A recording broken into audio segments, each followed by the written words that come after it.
Sister wives, Robyn and her children left homeless after the bank seized all of Kody Brown's assets. Hello friends, welcome to the Daily Gossip News Update. I'm Olivia, and I hope you're well by God's grace. Please subscribe to the channel and press the bell icon for more updates. The fall of the last Wi-Fi began with whispers. Neighbors and Flagstaff noticed something odd: luxury SUVs missing from the Brown driveway. Robyn Brown's curtains drawn day and night. And Kody nowhere to be seen. Rumors swirled until confirmation arrived. The bank had officially seized Kody Brown's assets, all of them. The once treasured home that Kody bought for Robyn, the largest and most expensive among all the Brown residences, was no longer hers. The woman who was once dubbed the favorite wife now found herself sobbing on the sidewalk, clutching a box of her children's belongings as eviction officers handed her a foreclosure notice. The TLC cameras were already rolling. The foreclosure that shocked the nation. The official statement from Flagstaff County Bank read, "Robyn was hysterical. This isn't happening. This isn't real," she mumbled repeatedly. "We have children. They need their home." But the bank didn't care. And neither did the fans who watched for years as Robyn lived in comfort, while Kody ignored his other children, especially those from Janelle and Christine. Online backlash was instant and brutal. One post went viral. "Robyn thought she won. Now she sees what happens when the ship sinks and you're the last one on board." From princess to pauper, for years, Robyn was seen as the queen of the Brown household. With her designer bags, her plush furniture, and her constant proximity to Kody, she was the one who got it all. But now, the lavish home was stripped of everything. The bank seized cars, furnishings, electronics, even the Christmas decorations Robyn claimed had sentimental value. She cried over a tree skirt. One witness said, "It was heartbreaking but surreal." The children, Dayton, Aurora, Brina, Solomon, and Ariella, stood silently in the driveway as boxes were loaded onto a truck.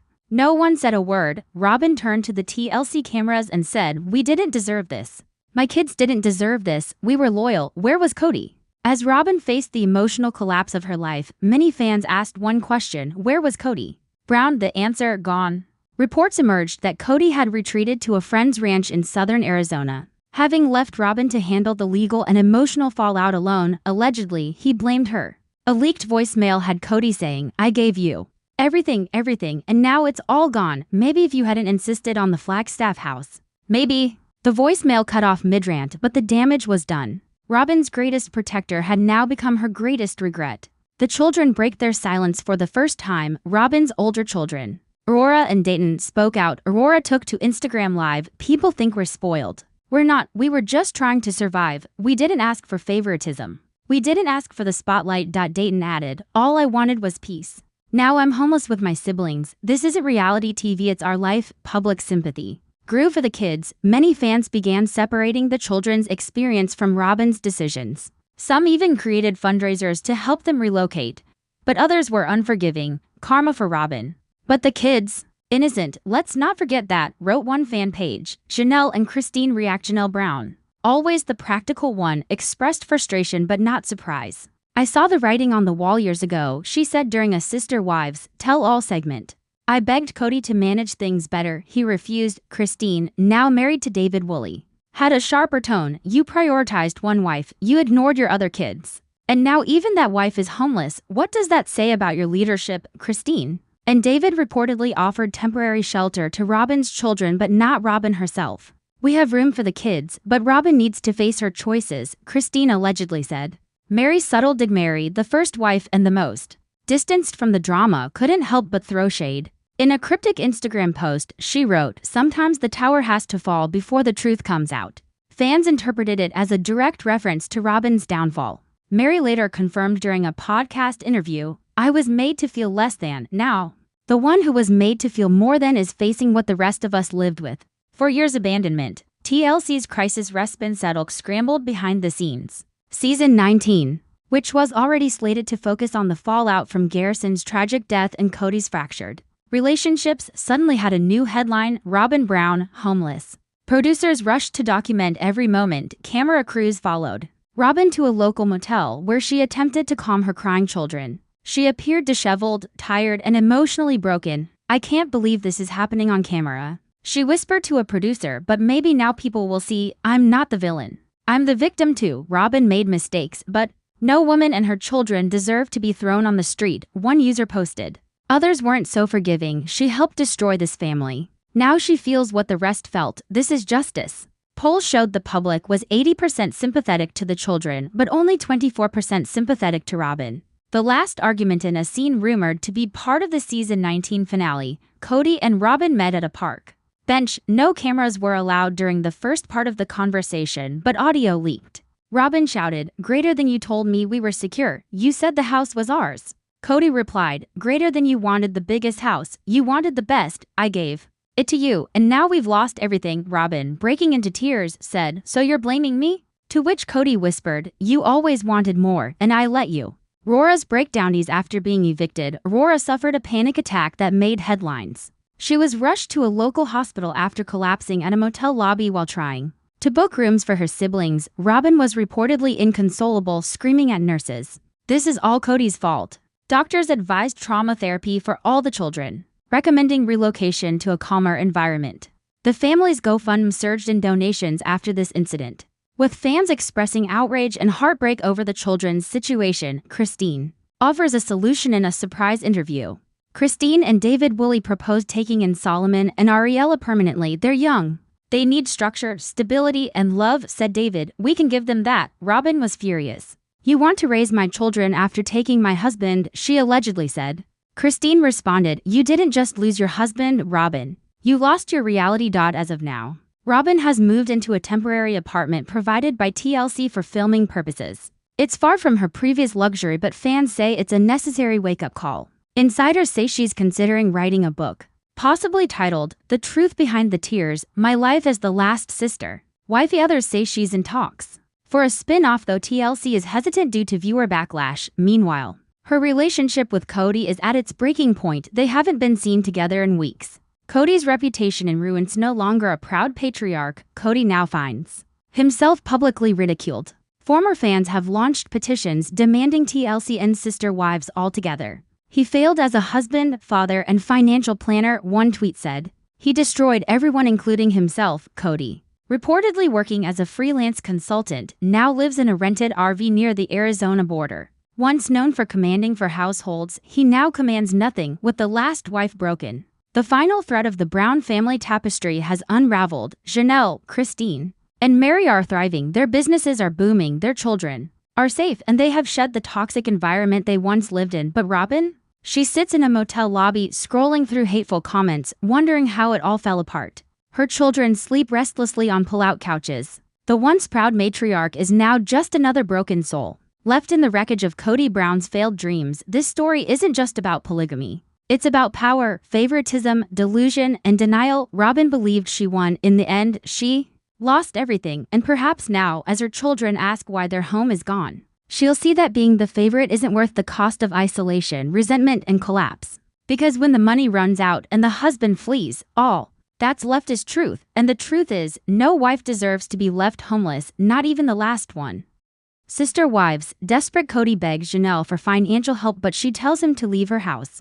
A knock on Janelle's door. It was a cold morning in Flagstaff when Janelle Brown opened her front door and saw the last person she expected standing on her porch. Kody Brown, disheveled, eyes sunken and clearly exhausted. He stood holding a tattered duffel bag in one hand and a file folder in the other. Gone was the confident, flamboyant patriarch from earlier seasons of Sister Wives. This Kody looked like a man on the brink. Janelle, he said quietly, can we talk? She hesitated, clutching her sweater tightly. It had been months since they'd spoken. Not after the arguments, the tears, and the final confrontation on season 18 when she told him to grow up or get out of her life. I need help, he finally said. She didn't step aside. She didn't smile. What kind of help? She asked flatly. Kody's financial collapse after the foreclosure of Robyn's house, the repossession of Coyote Pass, and mounting legal fees related to his children's inheritance disputes. Kody Brown was broke, once hailed as the savvy, multi-home patriarch of America's most famous polygamist family.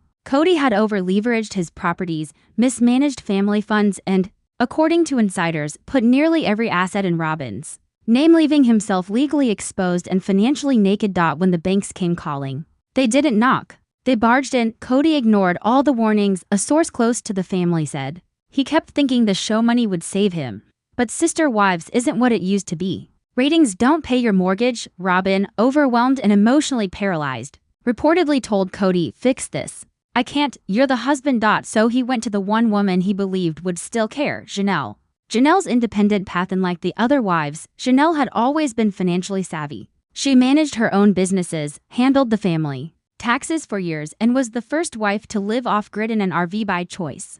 After separating from Kody, she maintained her independence. She downsized, simplified her life, and invested in modest but stable income sources. While she wasn't rich, she was secure. So when Kody stood at her door asking for a bailout, it was a moment of poetic irony. You spent a decade prioritizing Robyn, Janelle told him. You let my kids feel abandoned, you shut me down every time I spoke up, and now you want my money? Kody's voice cracked. I just need a place to stay for a bit, a little alone. Just to get back on my feet. Janelle narrowed her eyes. This is my house. I built this life without you. Don't try to insert yourself into it now.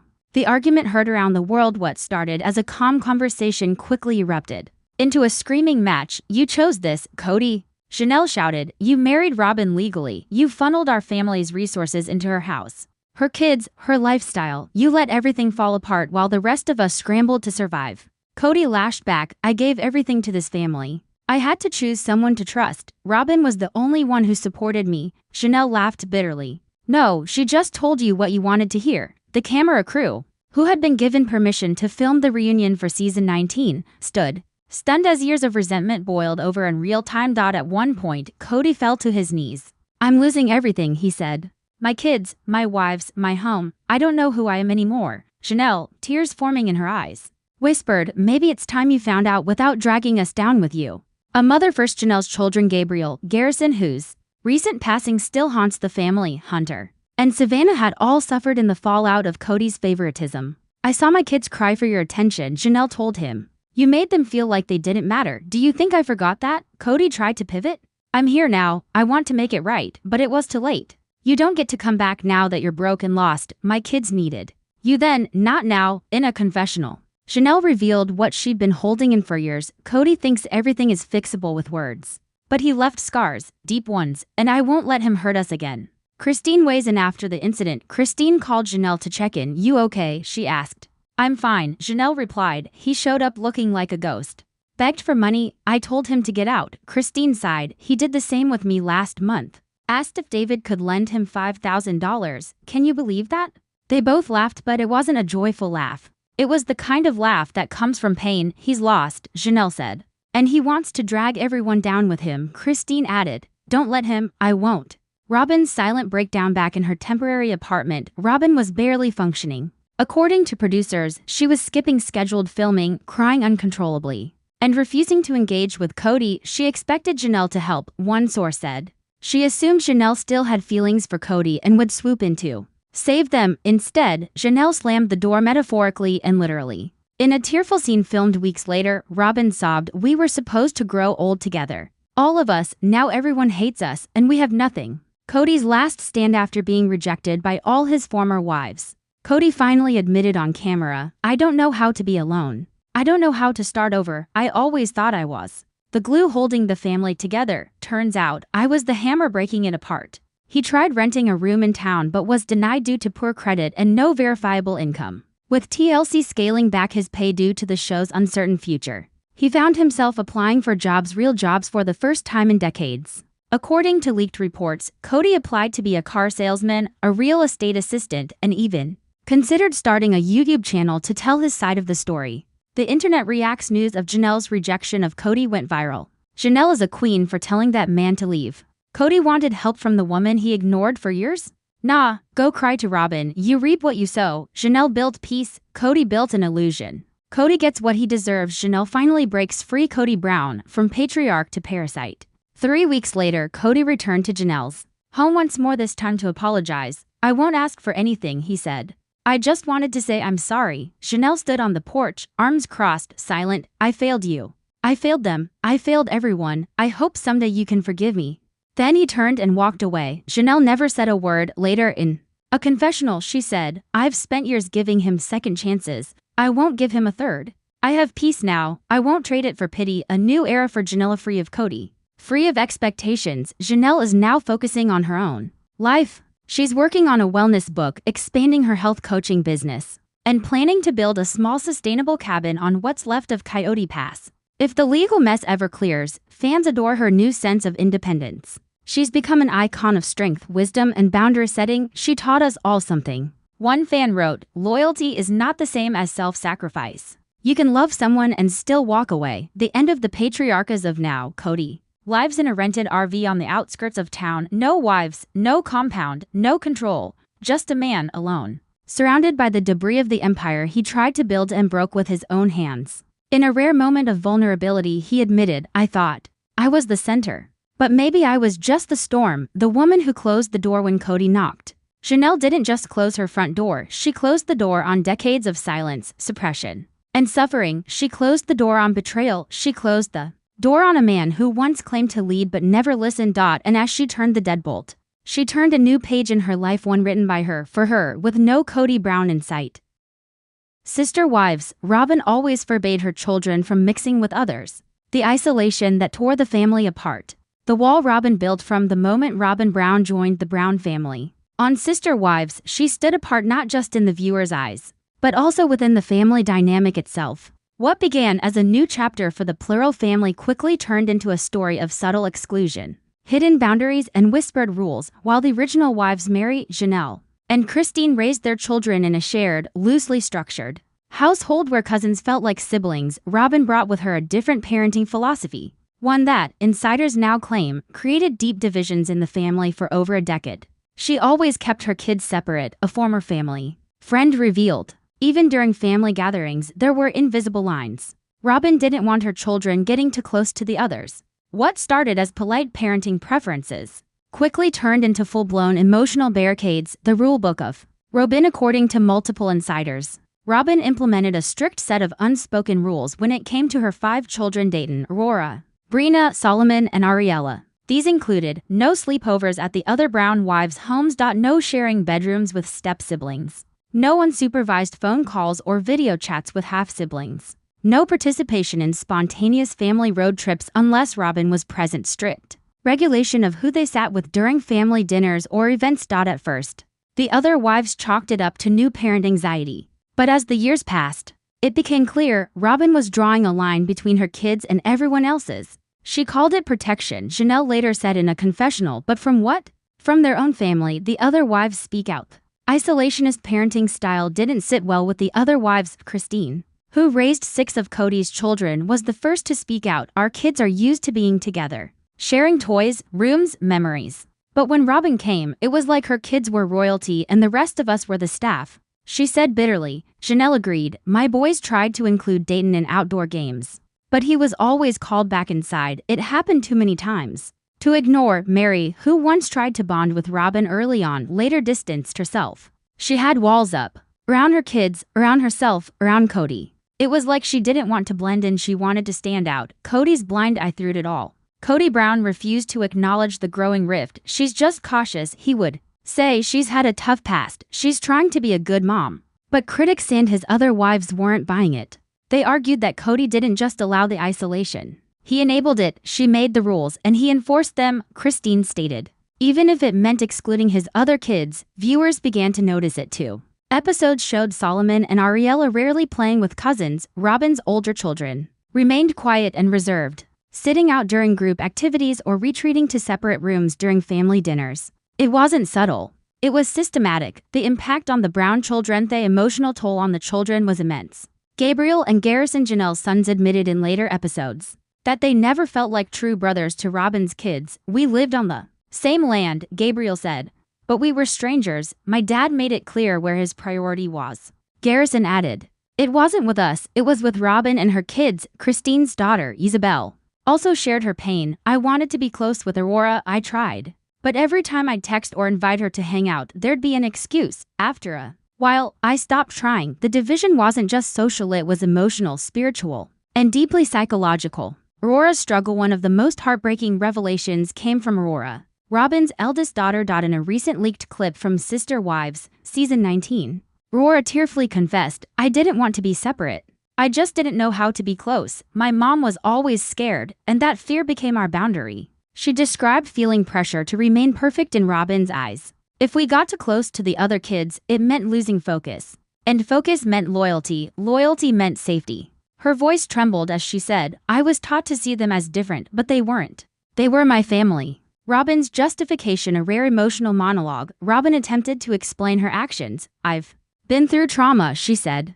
"I came from a broken marriage. I've seen what can happen when kids are exposed to chaos, divided loyalties, or bad influences. I had to draw boundaries. I wasn't excluding the others. I was protecting mine, but fans and former wives weren't convinced. If you have to protect your children from your own family," Christine said, "then maybe you shouldn't have joined a plural marriage." Janelle added, "This wasn't protection, it was possession." Family events gone wrong. There were multiple incidents that exposed the growing wedge. During one Thanksgiving, Robyn's kids sat at a separate table by her request. At a Brown family reunion, Aurora and Brina didn't participate in the traditional games, citing overstimulation. On Kody's birthday, only Robyn's children gave gifts bought and curated by Robyn herself. "You could feel the chill in the room," Mary later recalled. "It was like watching a family split in half. The pandemic divideth. COVID-19 pandemic deepened the existing chasm." Robyn insisted on extremely strict protocols for her household. The result? Months of isolation from the other Brown kids. Gabriel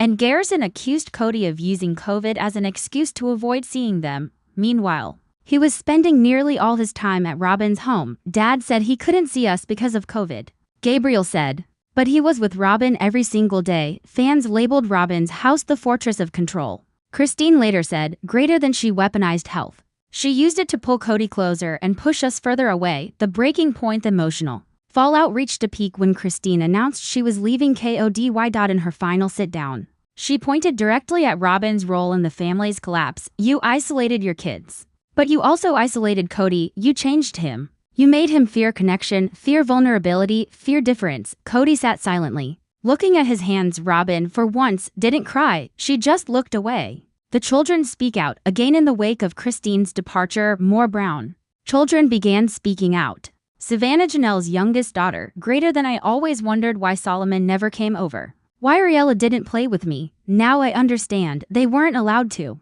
Hunter, Janelle's son, "It wasn't just Robyn keeping her kids away, it was Dad letting it happen. We tried to welcome them, we really did, but it was like they lived behind a glass wall. We could see them, but we couldn't reach them." A fractured legacy. Damage was done. Kody's dream of a united, plural family had crumbled, destroyed by favoritism, fear, and isolation. Today, the Brown family barely functions as a family at all. Christine and Janelle have moved on. Mary has distanced herself. The children are rebuilding their lives, away from the cameras and the heartbreak. And Robyn? She remains in her now foreclosed Flagstaff house, quiet, reclusive, and still fiercely protective of her children. In a final season 19 confessional, she says, "I thought I was doing the right thing. But maybe I didn't realize how much I was taking from everyone else." There are no villains in real life, only people shaped by fear, hurt, and survival. Robyn wanted safety for her children, for herself. But in seeking that, she walled off the very family she claimed to love. And the children, those who grew up apart,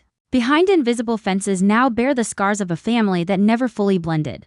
Because when you raise kids to believe that they are separate from those who share their blood, you don't create protection. You create division, and when that division grows deep enough, even love can't bridge the distance.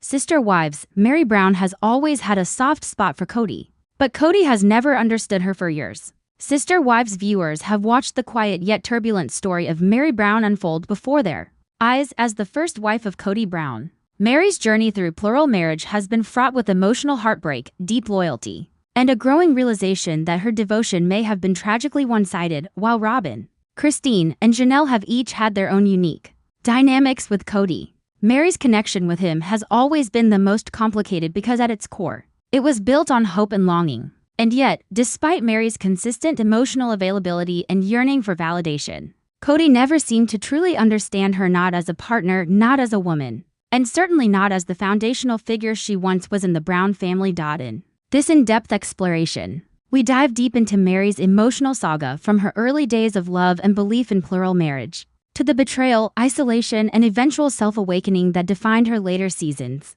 We examine what went wrong, why Kody consistently misunderstood her, and what Mary's journey tells us about emotional neglect, resilience, and the quest for self-worth. The First Wife's Dream. When Sister Wives first aired in 2010, Mary Brown was introduced as Kody's original wife, his first and only legal spouse. They had been married since 1990, and at the time of the series' debut, Their marriage appeared solid, even enviable to those who believed in the power of first love. Mary was not just the first wife in name, she was the foundation. She helped build Kody's vision for a plural family. It was with Mary that Kody took his first steps into the world of plural marriage, a religious and cultural tradition he hoped would bring fulfillment, growth, and spiritual strength. Mary had just one child with Kody Leon, formerly Mariah, and this too became an emotional focal point for her. While the other wives went on to have several children, Mary's struggle with fertility shaped much of her identity. She carried the weight of being unable to give Kody more children, and in doing so, internalized the guilt and perceived inadequacy, and yet she stayed, she hoped, she remained loyal.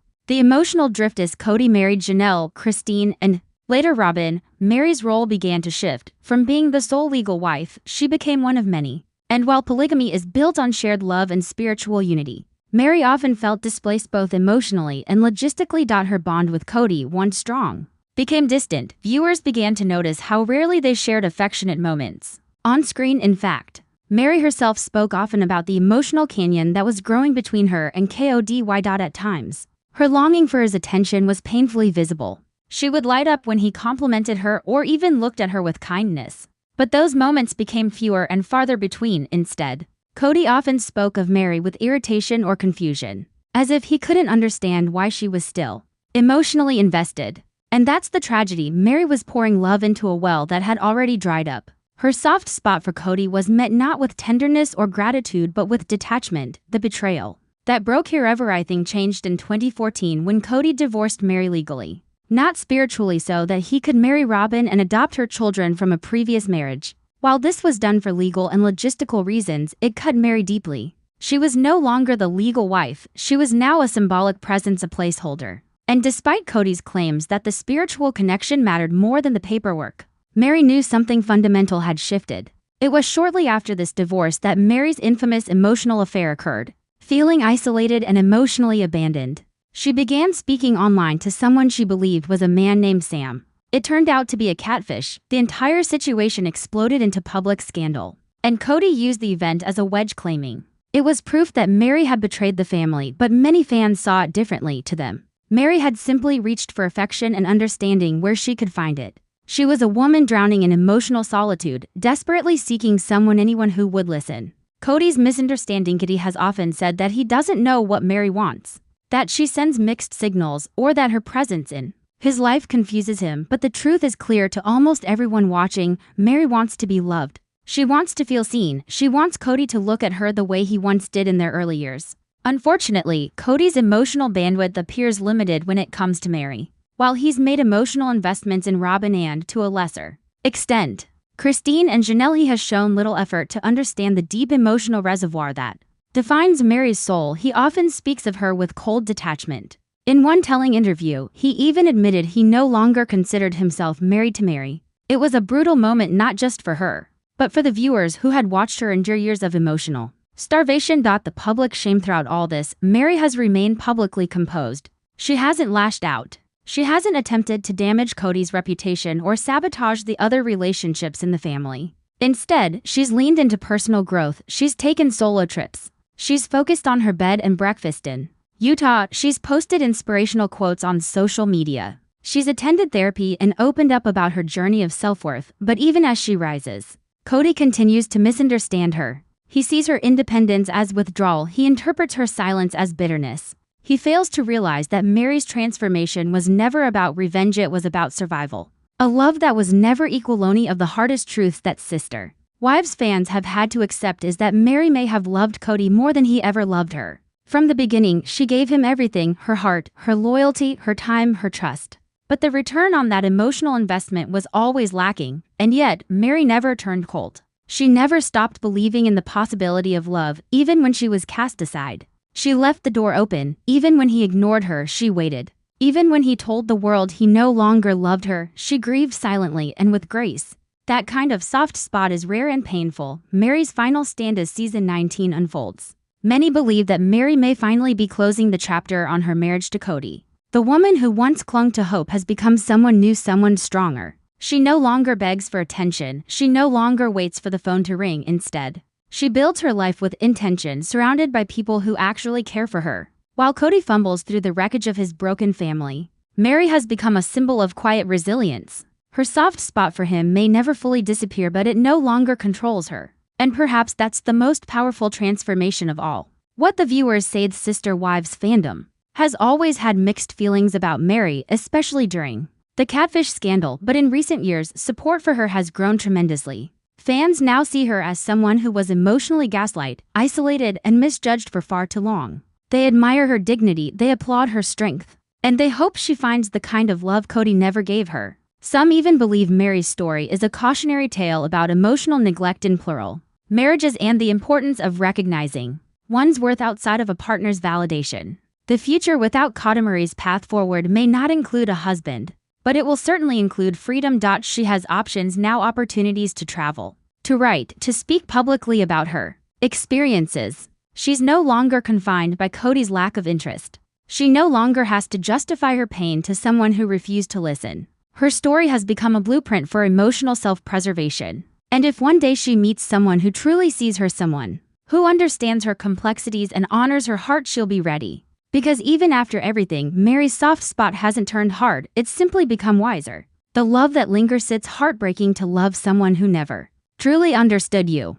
Mary Brown knows this feeling all too well. For over 3 decades, she stood by Kody's side, believing in something bigger than herself, believing that love, loyalty, and sacrifice would be enough, but sometimes they aren't. Still, Mary's journey on Sister Wives is more than just a chronicle of heartbreak. It's a story of rediscovery, of breaking free, of finding your voice even when no one's listening. Kody may never have understood Mary, but Mary finally understands herself, and that's where the real story begins.